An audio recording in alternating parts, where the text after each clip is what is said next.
તો ગુજરાત અને દમણ વચ્ચે વહેતી કોલક નદીમાં મૃત માછલા તણાઈ આવતા ગ્રામજનોમાં આક્રોશ ફેલાયો છે। નજીકની કંપની દ્વારા જ્યારે પણ કેમિકલયુક્ત પાણી સમુદ્રમાં છોડવામાં આવે છે ત્યારે મૃત માછલા તણાઈ આવે છે, જેના કારણે માછીમારોની રોજીરોટી ઉપર માઠી અસર પહોંચી છે। એવામાં દમણ ફરવા આવતા સહેલાણીઓએ સી ફૂડ ખાવું જોઈએ કે કેમ એ પણ મોટો પ્રશ્ન છે।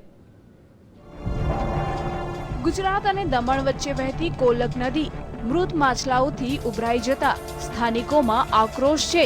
ત્યારે આ માટે આજુબાજુમાં આવેલી કંપનીઓ દ્વારા છોડવામાં આવતું કેમિકલનું પાણી જવાબદાર હોવાનું માનવામાં આવે છે। મોટી સંખ્યામાં માછલીઓ મૃત હાલતમાં મળી આવી છે। જેવી લોકોને મૃત માછલીઓ જોવા મળી તે સાથે જ તેઓ ટેમ્પો ભરી મૃત માછલીઓ લઈ ગયા। ગ્રામજનોએ તંત્રને જાણ કરવાની ઘણી કોશિશ કરી, પણ કોઈએ દાદ ન આપી।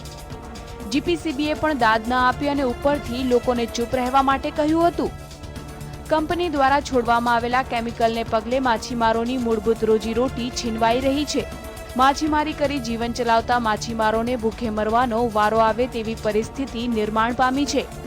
કેમિકલની અસરવાળી માછલીઓનું બજારમાં વેચાણ થાય તો લોકોમાં રોગચાળો ફેલાવાની પણ દહેશત છે। કોલક નદીમાં મૃત માછલીઓ તણાઈ આવવાની ઘટના ભૂતકાળમાં પણ બની હતી। ત્યારે આવી ઘટના ફરીથી બનતા જીપીસીબી આ ઘટનામાં કઈ રીતના પગલાં લેશે એ મોટો પ્રશ્ન છે, કેમ કે તેઓ આવી કોઈ ઘટના બની હોવાની વાત સ્વીકારવા તૈયાર નથી। જીપીસીબી દ્વારા વખત મોનિટરિંગ કરવામાં આવે છે। ગત કાલની જ વાત કરું તો ગત રાત્રિ પણ અમે 10 વાગે પાતલિયા બ્રિજ પરથી સેમ્પલ લેવામાં આવેલ છે, તેમાં એવું કોઈ પ્રદૂષણનું જોવા મળે નથી। આમ છતાં જો માછલીઓ મરી છે તો એ મૃત શાના આધારે થઈ છે એનું પૃથ્થકરણ અહેવાલ પછી જ પ્રસ્થાપિત કરીશું। કોલક અને આજુબાજુના વિસ્તારના લોકો જે માત્ર માછીમારી કરીને પોતાનું ગુજરાન ચલાવે છે અને આ સિઝનમાં જ આખા વર્ષનું એમણે કમાવાનું હોય છે, કારણ કે અહીંની બોઈ માછલીની આ બ્રીડિંગ સિઝન છે અને આ જ સમયમાં ખૂબ મોટી સાઇઝની માછલીઓ મળી આવે છે અને તેઓ જાળ પણ એવી વાપરતા હોય છે કે જેથી નાની માછલી પણ જાળમાં ન આવે અને એને ભવિષ્ય માટે છોડી દેવામાં આવે છે। પરંતુ આ પ્રદૂષિત પાણીને કારણે નાની મોટી તમામ માછલીઓ મૃત પામી છે, જેથી હવે આવતા 3 થી 4 મહિના સુધી અહીં માછીમારી કરી શકાશે નહીં અને માછીમારોને ખાસ્સું નુકસાન થયું છે। ત્યારે આવી બાબતને રોકવા માટે હજી તંત્રએ પોતાની ઊંઘ ઉડાડી નથી અને જ્યારે પણ તેમનો સંપર્ક કરવાની કોશિશ કરવામાં આવે છે તો તેઓ જવાબ સુદ્ધા આપતા નથી। એટલું જ નહીં, વાતને અવળે પાટે પણ ચઢાવી દે છે।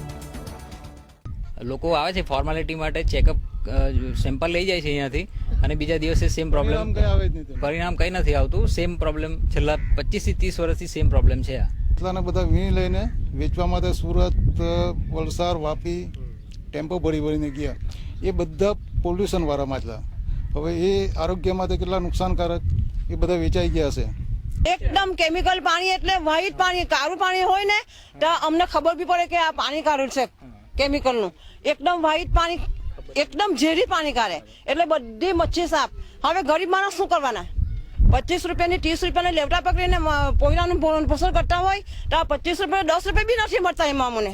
ઘણી બધી કંપનીઓ છે જે ઇનલીગલી રીતે પોતાનું પાણી કોલક નદીને બિલખાડીને એનામાં મૂકતી હોય છે, જે દરિયાની સાથે મળે એટલે કેમિકલના લીધે થતું હોય છે આવું। દમણની અને વાપીની જે ઇન્ડસ્ટ્રીઝ છે એનું પોલ્યુટેડ પાણી રોજે આ દરિયામાં છોડવામાં આવે છે અને એના લીધે જ આટલું નુકસાન થાય છે।